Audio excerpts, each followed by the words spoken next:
Good morning and welcome to Veterans Heartbeat, on the pulse of the veteran, where we discuss issues of health, happiness, opportunity, and well-being of interest to the veteran community, their families, and the community who honors them. Good morning and welcome to another episode of Veterans Heartbeat, brought to you by River, the Rural Institute for Veterans Education and Research. My name is Jason Zencraft. My co-host, Ed Lasofsky, is here with me, and he is the Executive Director of River. We welcome you to a weekly wide-ranging discussion of issues, events, opportunities, and needs in our veteran community. Morning, Ed. How are you doing? Morning, Jason. We'd also like to thank our other sponsor, The Man Shop. It's a great place for a guy to get a haircut. If you need a haircut, swing on by and check them out. The gals there do a great job. We're also sponsored by River, the Rural Institute for Veterans Education and Research, who offer many services to veterans, such as a weekly free vestibular testing clinic and educational programs that focus on veterans helping veterans. Good morning. This morning we've got Eric Kahila from the Veterans Center. Hey, good morning. How you doing? And we have Fez. Fez is our instructor and Team Red, White, and Blue marketing director. And today we're going to be talking a little bit about the Veteran Suicide Awareness and Prevention Walk and the Veterans Barbecue coming up on May 20th. Now, if you guys haven't heard about this in the past, now's the time to listen because it is a great event for veterans. Eric, you want to give us a little intro of what you do and where it's going? Well, yeah, actually, we started this event last year, and we kind of threw it together, and last year it was a great success, and it reached out, it touched a lot of people, helped the healing a little bit. So, yeah, we decided to do it again this year. Yeah, it's May 20th out at Fort Missoula. That's Armed Forces Day. We're kind of taking over the whole fort. We're doing the Veteran Suicide Awareness Run in the morning, which starts at 9. And then noon, the JCF barbecue starts. JCF, that's Joining Community Forces. Can you elaborate a little bit? Yeah, I can, Ed. JCF, Joining Community Forces, basically what they do is they try to bring together the community, veteran-friendly businesses, organizations, nonprofits, anything to help a veteran out. It's a great organization. Faz, you're a part of Red, White, and Blue, or Team Red, White, and Blue, and they're a part of Joining Community Forces. Correct. This year we're going to have a booth out there, and the goal for Team Red, White, and Blue is to help veterans to integrate back into the community through physical activity and social engagement. So we're pretty good 50-50 mix of veterans and non-veterans alike, where we just come together and do something awesome every week, and it's great. We're the largest chapter of the Northwest right now, and we're still growing. And if you're interested, check us out on our Facebook, and we'll be happy to introduce you to all of our members. Well, that's great, Fez. You're also an instructor at River. I am. So tell us the exciting news about the gear locker. Oh, my God. So we got more stuff that I could possibly even think about taking away in my truck. I think we have, I know we have 6 paddle boards, 8 kayaks, more tents that you can shake a stick at, all kinds of things where veterans and students alike can come and check out. We're still finishing up some of our paperwork, but very, very soon here, veterans will be able to just walk into River and request some gear and go out for a weekend of backpacking or paddleboarding for very, very affordable prices. We're talking about pennies on the dollar compared to anywhere else in town. So the goal for the gear locker is to get veterans out and working with each other, correct? Right. The goal for the locker is ultimately to just get veterans out, period. I mean, working with each other is nice, and ultimately that's what's going to drive. But the goal is to really pull the veterans out of their basements and their homes where they're comfortable and quiet and alone, and get them out in this beautiful state of ours to do rad things that happen all over all the time. So, Eric, what do you think about the gear locker? Oh, I couldn't agree more. It's what the community needs. It's what a lot of community needs. Bringing the veterans together, getting them out of isolation. Isolation is a bad place for anyone.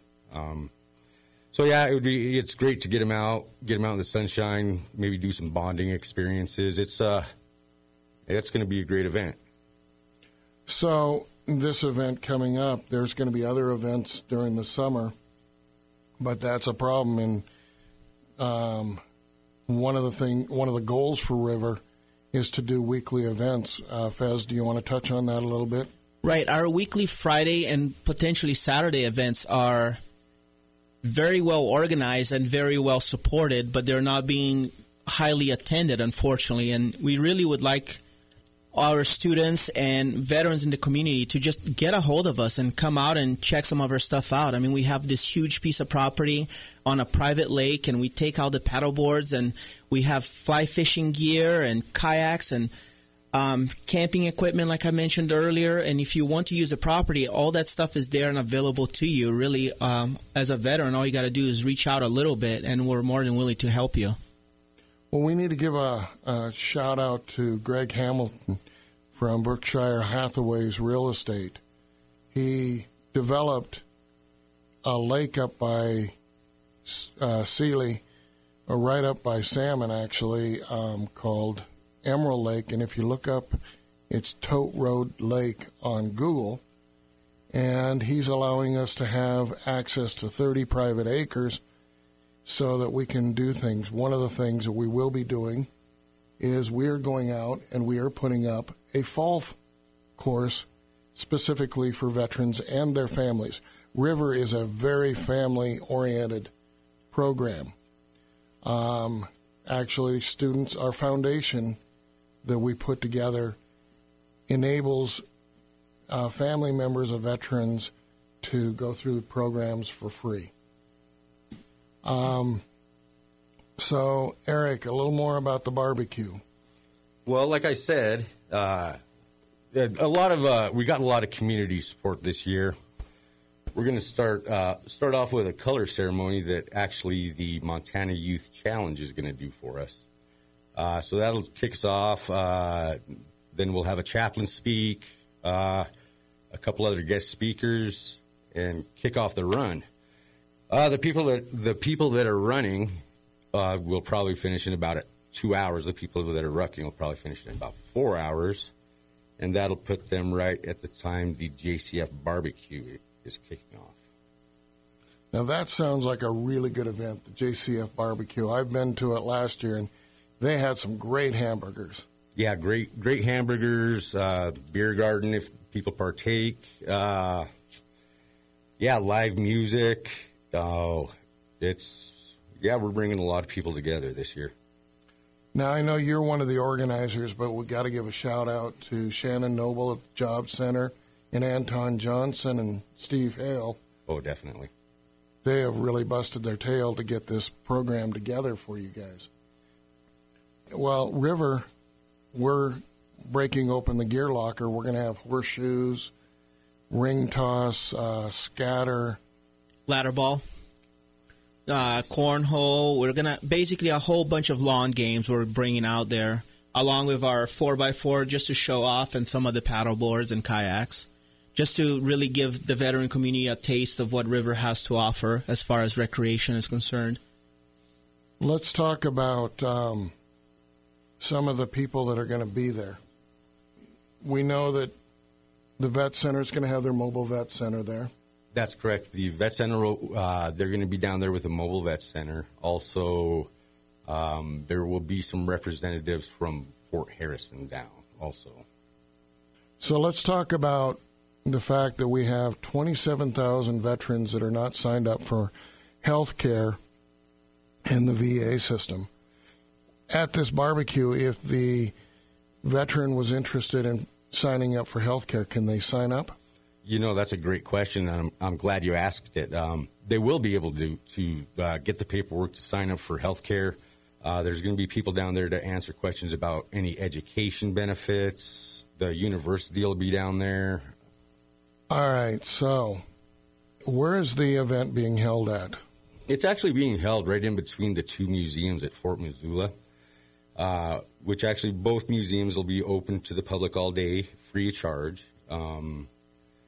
Maggot Fest is going to be going on at the same time, so we're asking everyone to go up Post Siding Road to get to parking for both events. there's going to be a lot of people down in that area of town, so just watch out for runners, definitely. That's going to be a big mess. There's going to be so many people down in Fort Missoula. Right, and actually the trail that we're on, it incorporates part of the new regional Fort Missoula Park. Oh, man, have you been there? That park is beautiful. It is beautiful. I went to the grand opening. Yeah, it was a nice day. So, yeah, part of the trail goes through there, and then we actually go out and we'll run up Reserve Street. Not the street itself, the trail next to it, but it's a neat trail that we're on. A lot of shade. You know, people can come out and do one lap, which is about 5 kilometers, 3 miles, or you know they can throw on 45 pounds and go for a 13-mile walk. Okay, so this suicide prevention walk, it's specifically designed to bring awareness to the problem. Right, and get veterans out there building a community. Part of it is a ruck race, which is carrying 45 pounds on your back for the half marathon. And we have 3 rifle safes and 3 pistol safes that we're going to give away there. A whole gun safe? How big is it? So the rifle safes, I believe it's 8 rifles is 1, 12 rifle gun safes is 2, and then we have 3 pistol safes.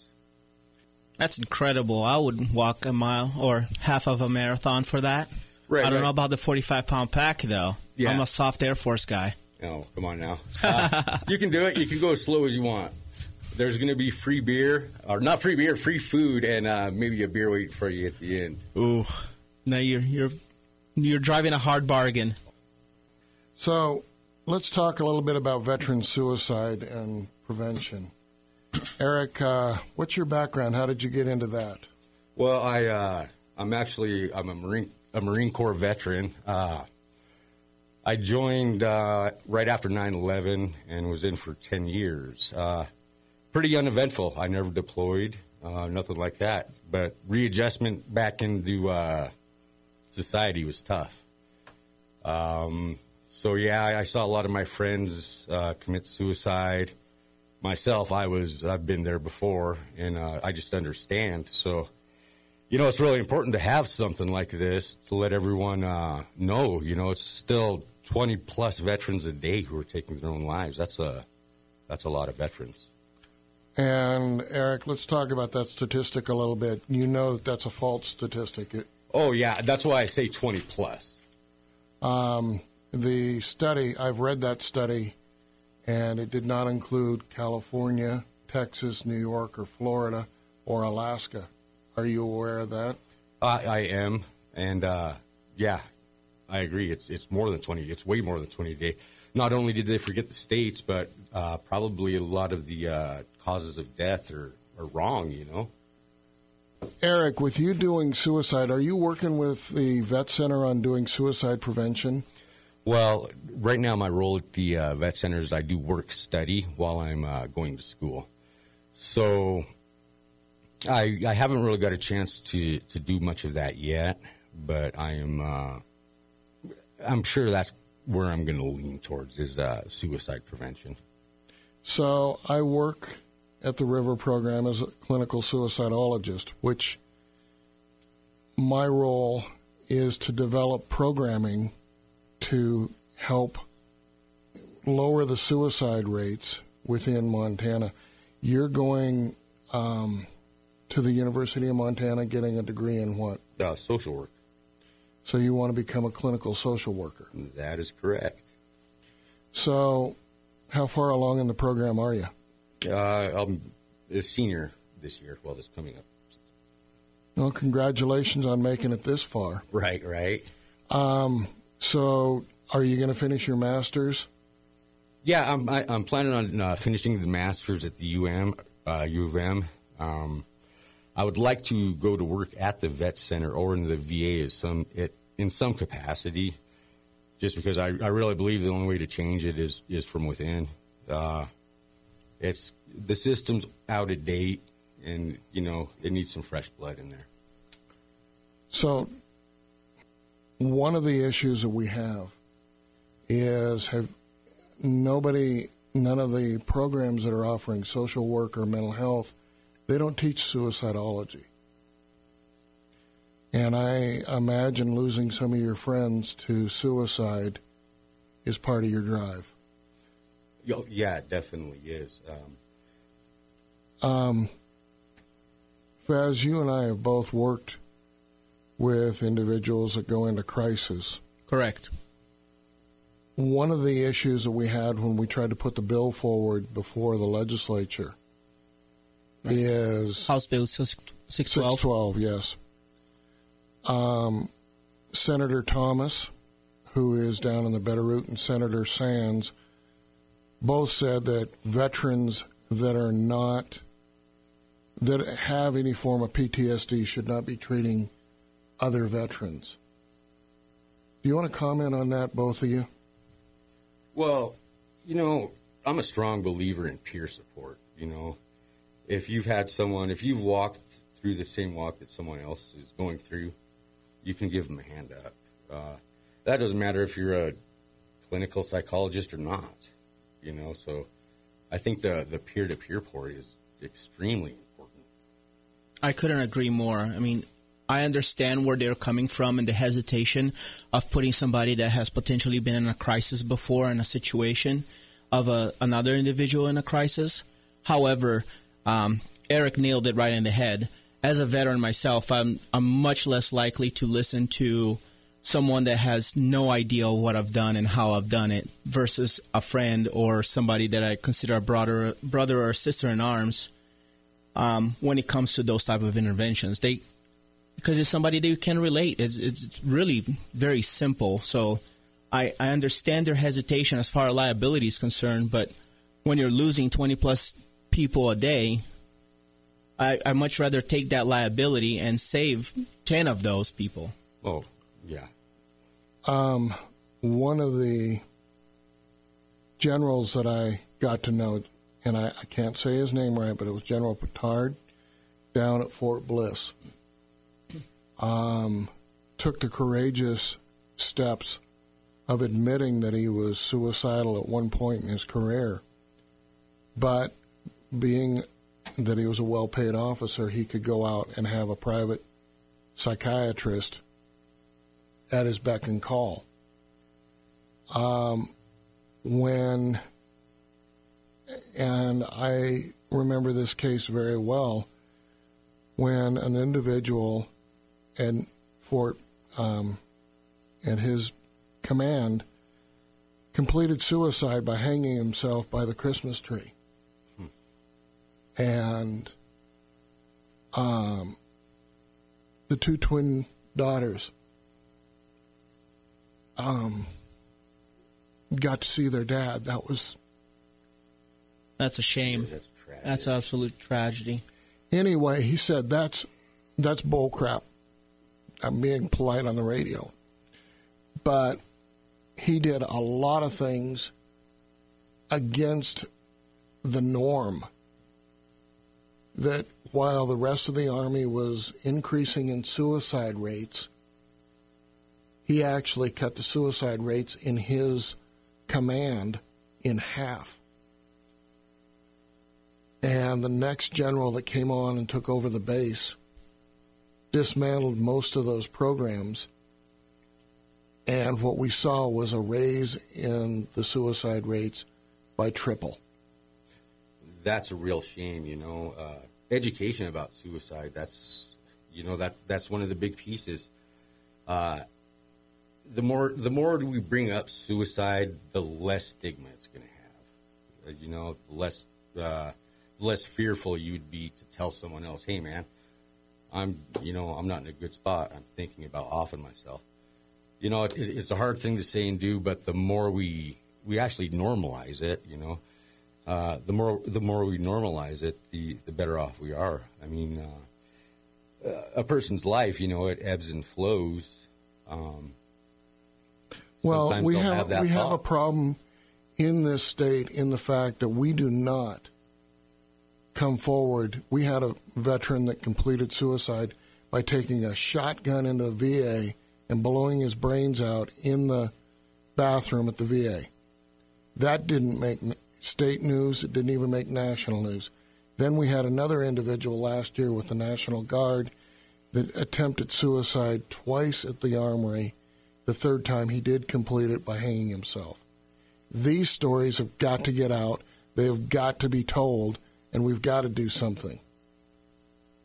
Fez, you've got a comment? It sounds a lot like what that general and then his replacement did. It's I'm not going to say a classic case, but it's very much the difference between doing the right thing and doing the thing that is right. So where the earlier general was the one that implemented all these off-the-beaten-path programs and cut his suicide rate in half, he was doing the right thing. Now, the general that replaced him wasn't necessarily in the wrong.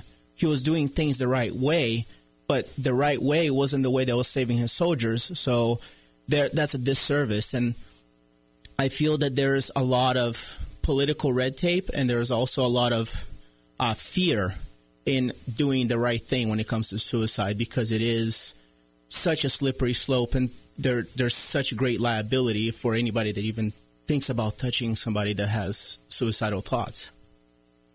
I've worked with over 160 families that have had a veteran complete suicide. The most disturbing fact for me with all of those families is the overarching comment that I have heard from every one of them has been the fact that the veteran that completed suicide, at least he's at peace, because he was tormented so much with the terror of war.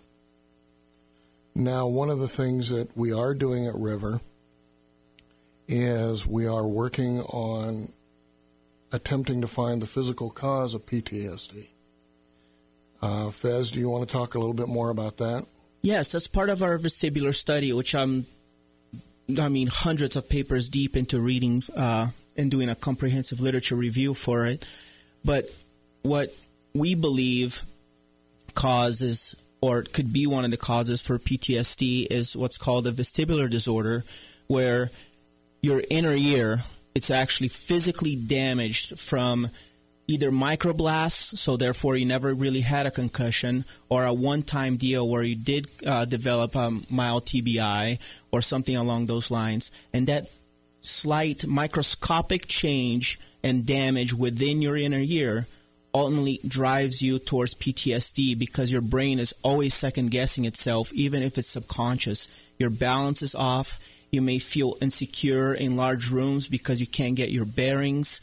When you're in buses or you're driving in cars, you don't feel secure, as in spatially. You don't understand fully where you are in the road and how you're going on the road. And then there's also a little bit of hearing loss or hearing confusion, which that all increases anxiety within the brain. And again, this might all be subconscious, and it manifests itself as PTSD symptoms. Now, we do have the only testing machine that's available for the veterans out there, and currently River does not charge for that service. We can test, and the VA does have programs to be able to work with you through physical therapy if you do have the vestibular disorder. So it's important for you to come in and get tested. That is correct, and we're going to attempt, as River, to have preliminary testing out there at the barbecue.